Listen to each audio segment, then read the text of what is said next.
There are two types of youth. One, जो पहले बचपन से लेकर के अपनी यंग एज तक तो केवल पढ़ाई पे ध्यान देते हैं, पढ़ो पढ़ो पढ़ो पढ़ो. देन आफ्टर दे थिंक कि भाई पढ़ने के बाद आराम से इन्वेस्ट करेंगे, I will go and party with friends later, I will do this later, do that later, do this later. And तब तक वो क्या करते हैं कि वो लोग मेंटली इन्वॉल्व रहते हैं लेकिन फिजिकली दूर रहते हैं. रेसिस्ट करते रहते हैं फिजिकली बहुत सारी चीज़ों को, लेकिन मेंटली प्रेजेंट रहते हैं. They attract every parties, every मस्ती वाला चीज़, moments, and they just look at that moments like their dreams. और वहीं दूसरे बंदे होते हैं जो कि they just enjoy their life and वो कहते हैं पढ़ाई बाद में करेंगे ना.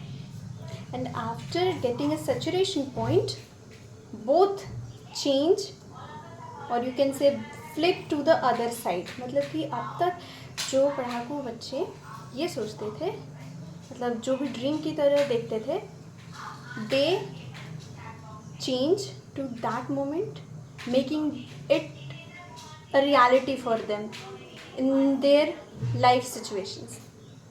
और वो पढ़ाई कम करते हैं, टाइम वेस्ट जिसे कभी समझते थे वो ज़्यादा करते हैं. और वहीं जो बच्चे टाइम वेस्ट करते थे हमेशा से, वो चेंज हो जाते हैं पढ़ाई की ओर और टाइम वेस्ट लेस करते हैं. मतलब कि enjoying the life, that events वो लेस करते हैं.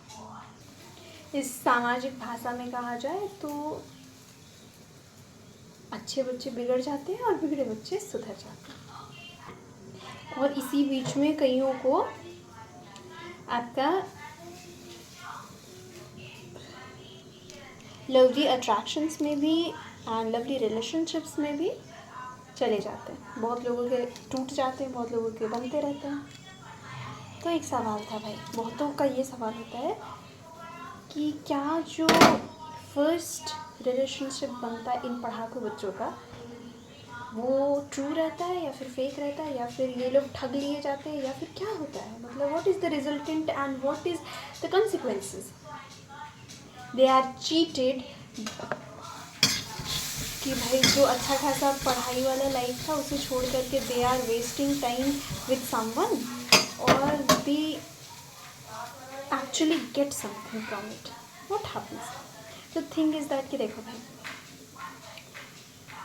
नदी बह रही थी, बहते बहते बहते बहते आ रही थी.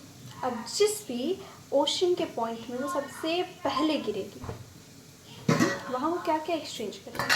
ऑफ कोर्स क्योंकि वो आतुर है समुद्र से में गिरने के लिए, तो वो अपने सारे उलझन, सारे सुलझन, सारे पास्ट मोमेंट्स, सारे कन्फ्यूजन्स, अपना सारा का सारा उसी फर्स्ट स्पॉट पे एक्सचेंज कर देती, गिरा देती, बिना ये सोचे समझे कि भाई ये समुद्र मुझसे कुछ अपना मेरा आइडेंटिटी भी ले लेगा, या फिर मेरा खुद का आइसोलेशन, मेरे खुद के आउटलुक्स, परसेप्शंस को भी कुछ नुकसान तो नहीं पहुंचाएगा ना. नहीं, वो बिल्कुल नहीं सोचता, क्योंकि वो इतना ज़्यादा आतुर रहती है नदी कि वो सारा डंप कर देती है. She offers everything to that point of the ocean.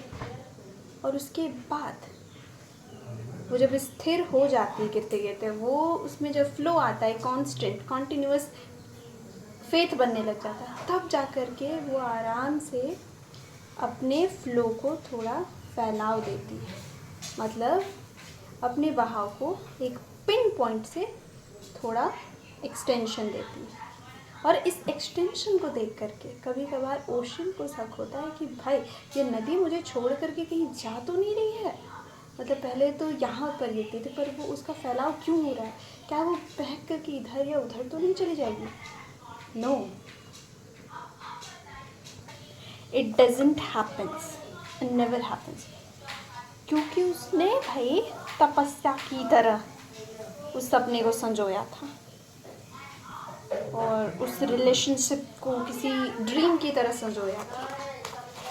वो समुद्र के उस पॉइंट पे गिरने से पहले उसने कितनी ही बार कल्पनाओं में मिलन देखा हुआ है, और इसलिए वो चीटिंग नहीं करती है। वो उसी पॉइंट में पड़ी रहती है, वो भले फैल जाती है लेकिन उसका मेन पॉइंट वहीं हो रहता है। मतलब that river doesn't changes its course, even it may seem like that river is changing its course, but always in future भी वो उसी स्पॉट में लिमिटेड रहती है। she can't forget her first love,